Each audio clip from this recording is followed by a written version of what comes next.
E fala galera, tudo bem com vocês? Nessa aula vamos conversar sobre a Oceania, em especial sobre a Austrália e também sobre a Nova Zelândia. A Austrália é em sua maior parte desértica e ela é um país que apresenta boa qualidade de vida e também crescentes problemas ambientais. E a Nova Zelândia está em área de intenso tectonismo e a sua economia se aproxima bastante dos países do leste asiático. Vamos começar falando um pouco sobre a Austrália e a demanda por minérios. A demanda asiática por recursos de energia, especialmente ali por parte da China, tem crescido rapidamente e isso acaba beneficiando bastante a Austrália porque ela possui um subsolo rico em minérios como urânio, zinco, ferro, chumbo, bauxita, cobre, manganês e também o níquel. Além disso, ela é uma grande produtora de carvão. Só para vocês terem uma noção, na Austrália se encontra a quarta maior reserva do mundo de aproximadamente 76 bilhões de toneladas, que seria 9% das reservas mundiais de carvão. E ela também é a segunda maior exportadora desse mineral, ficando atrás apenas da Indonésia. Então o carvão ele tem sido muito importante para a economia australiana durante décadas. E nos últimos anos, o desenvolvimento econômico chinês e de outros países asiáticos provocou um enorme crescimento na extração do setor carbonífero australiano, elevando sua produção em 80% desde a década ali de 1990 e dobrando as suas exportações na última década.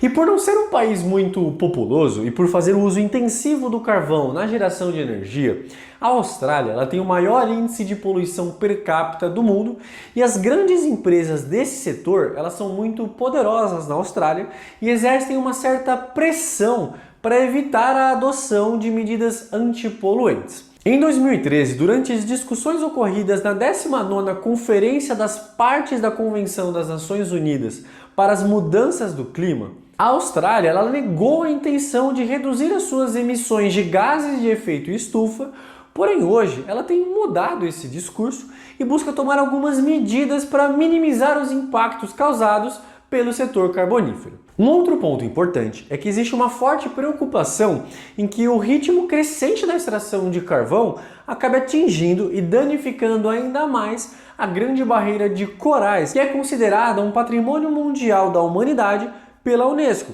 E a própria Unesco considera que esses corais estão em uma situação de perigo.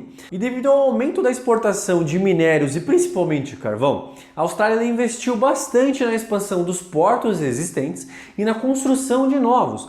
Alguns deles estão na costa de Queensland, que não é muito distante da Grande Barreira de Corais. Ainda sobre esse assunto, o governo australiano ele admitiu a sua falta de atenção e cuidado com a preservação desse ecossistema após um estudo revelar que a barreira perdeu mais da metade de seus corais em 3 décadas. E esse problema é resultado tanto das tempestades, do aquecimento global e, claro, da extração desse carvão que eu já comentei com vocês. Agora falando sobre os incêndios florestais, por causa ali das intensas secas e também dos verões com temperaturas muito altas, são comuns incêndios de grandes proporções nas florestas australianas que geram grandes emissões de CO2 na atmosfera. E por conta das altas temperaturas em alguns momentos na Austrália, o calor e a ocorrência de relâmpagos acabam gerando focos de incêndio no país. Mas além de toda essa questão, a Austrália é um país muito rico, que conseguiu combinar o grande desenvolvimento econômico baseado ali na exportação de matérias-primas com uma excelente qualidade de vida. E apesar de grande parte do seu território estar em regiões áridas e semiáridas, a agricultura australiana é altamente produtiva e voltada para a exportação. Então, com isso, a Austrália é muito forte na produção de trigo e de cana-de-açúcar, que a principal parte da sua produção é na costa oriental. E ainda sobre isso, ela é a segunda maior exportadora de trigo do mundo, ficando atrás apenas dos Estados Unidos, mas ela fica à frente, por exemplo, do Canadá e também da União Europeia. Além disso, a pecuária bovina e ovina também é bem forte e a Austrália é uma grande exportadora de carne. Mas agora falando um pouco sobre o uso da água, cerca de 70% dos recursos hídricos da Austrália são consumidos na agricultura. Isso se dá principalmente por conta da aridez do clima, que faz com que boa parte das plantações necessitem irrigação.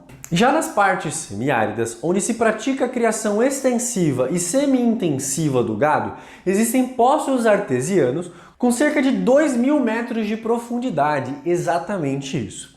Mas ok, agora saindo dessa parte, vamos falar sobre a população australiana, que é composta principalmente de descendentes europeus, e hoje a imigração é um fator muito relevante na composição do crescimento demográfico da Austrália. E um ponto importante é que a maior parte dos imigrantes são asiáticos, correspondendo ali a 5% do total dos habitantes, e os aborígenes representam os outros 3%, que faltam ali para completar os 100% da população. Ainda sobre essa questão da imigração, a Austrália é um dos poucos países abertos à imigração, porém para obter o visto de permanência é necessário preencher uma série de requisitos. Então o governo australiano ele tem claro o objetivo de povoar o país com imigrantes qualificados em termos educacionais e profissionais, porque eles querem que esses imigrantes contribuam tanto para o desenvolvimento econômico e também ajudem a manter a qualidade de vida que todo mundo desfruta no país. Um outro ponto importante para comentar com vocês é sobre as cidades australianas. Canberra é a capital da Austrália, mas Sydney é o principal polo econômico do país, se incluindo no grupo de cidades globais, assim como São Paulo e o Rio de Janeiro aqui no Brasil. Devido às suas vantagens competitivas, Sydney atualmente está entre as 20 cidades mais ricas do planeta e em uma pesquisa feita pela revista britânica The Economist, a cidade de Melbourne, na Austrália, foi eleita como a melhor cidade do mundo para se viver. Além de Melbourne, as cidades australianas de Adelaide, Perth e Sydney estão entre as 10 primeiras do mundo. E para chegar nesse resultado, que não foi do nada, foram consideradas 5 fatores em 140 cidades selecionadas no mundo todo.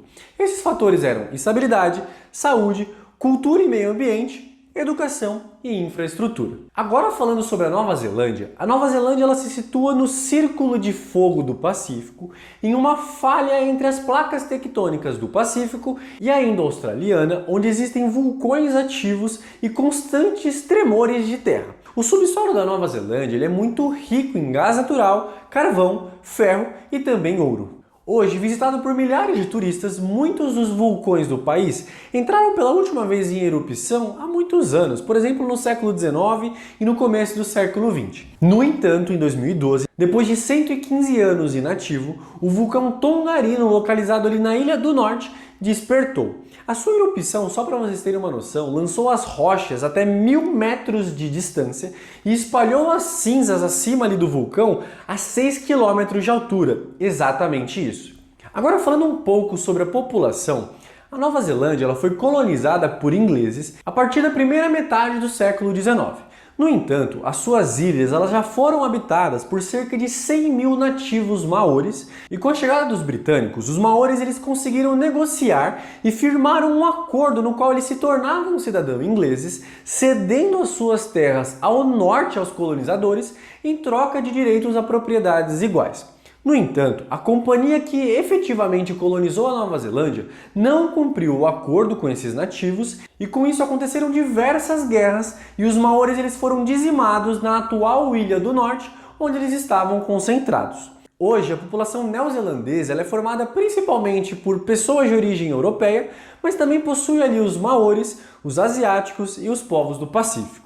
Um outro ponto importante é que nos últimos anos a economia da Nova Zelândia ela reduziu a importância do setor agrário, muito voltado ali para o comércio com o Reino Unido, e dinamizou os setores industrial e de serviço, com forte atuação do setor financeiro e de máquinas e equipamentos. E além disso, o setor de turismo acabou ficando muito importante para a economia da Nova Zelândia. E por fim, as atividades do setor primário permanecem tendo a sua relevância, então a exportação de trigo, a exploração da madeira e de mineração continuam tendo seu papel.